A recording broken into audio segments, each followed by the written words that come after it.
Le fameux kit qui bûche au bout que vous voyez céder sur Marketplace. Vous l'avez vu chez Future Shop, il y a sûrement un de vos chums qui en a déjà eu un. Il est caché en arrière de moi. Aujourd'hui, on le décortique de A à Z.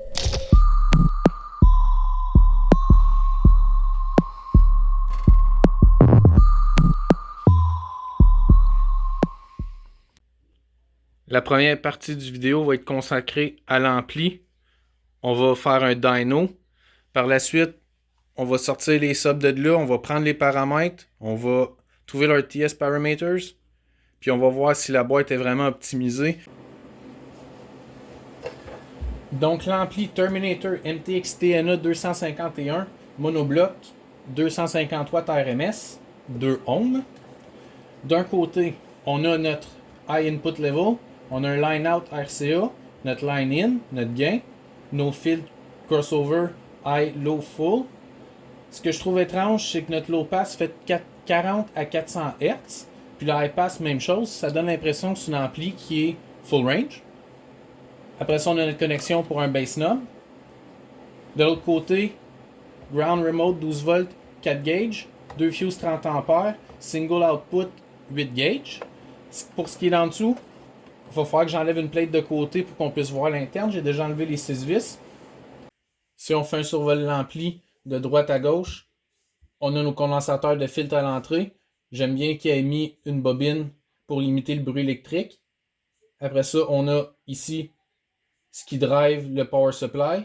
On a nos condensateurs de rail qui sont des 50 volts. Nos diodes. Après ça, on a l'étage d'amplification, notre preamp. Après ça, nos transistors de puissance.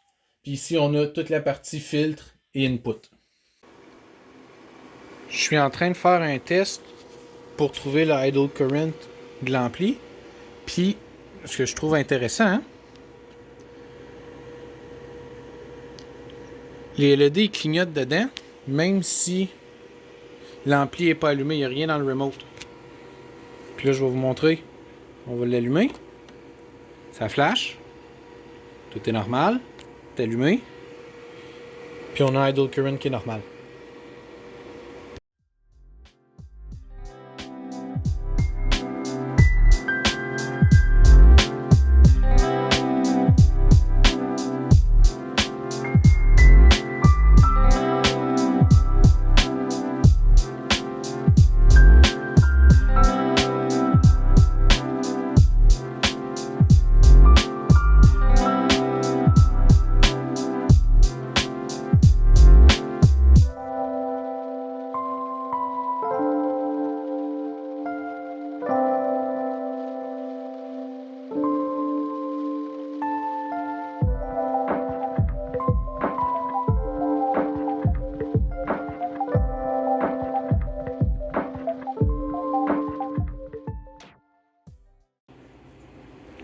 J'ai voulu faire un test en home, je me doutais qu'elle allait tomber en protection. Je vais vous montrer vite fait ce que ça fait.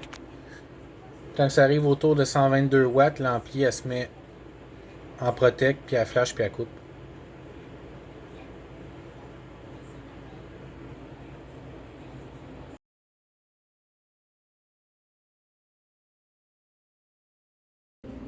Une petite surprise, je pensais qu'il y aurait eu du polyfill dedans, il n'y en a pas. Ce que je trouve bien, c'est que ils ont pris la peine de souder les terminaux. Ce qui est moins bien pour moi, c'est qu'il faut que je les dessoude. J'ai fini les tests. On en vient à ces paramètres-là.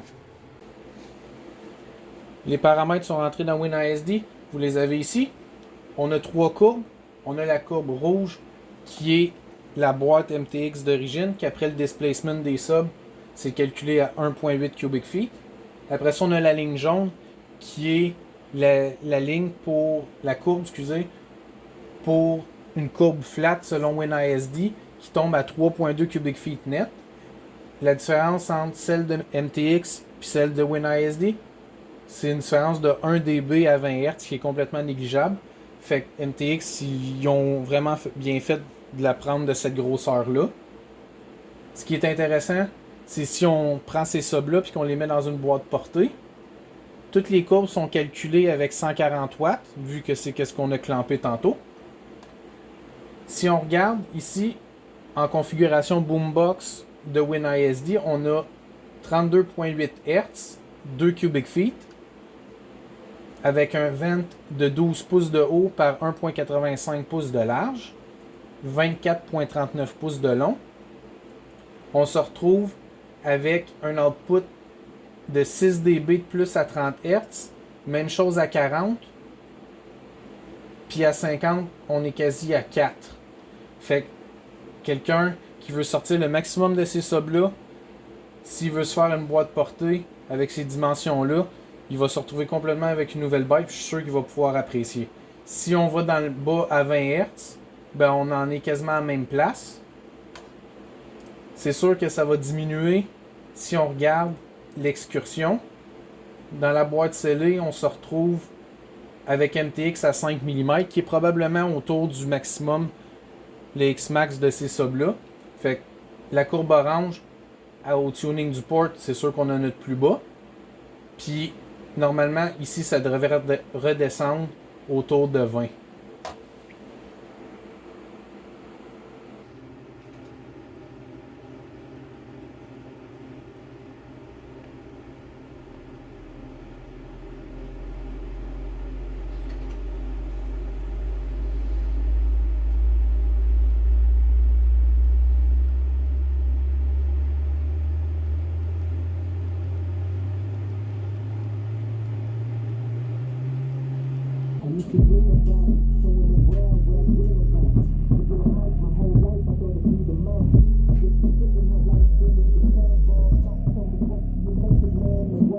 Fait que le kit que votre chumé avait, que vous avez vu sur Marketplace, à cette heure vous avez les vrais chiffres.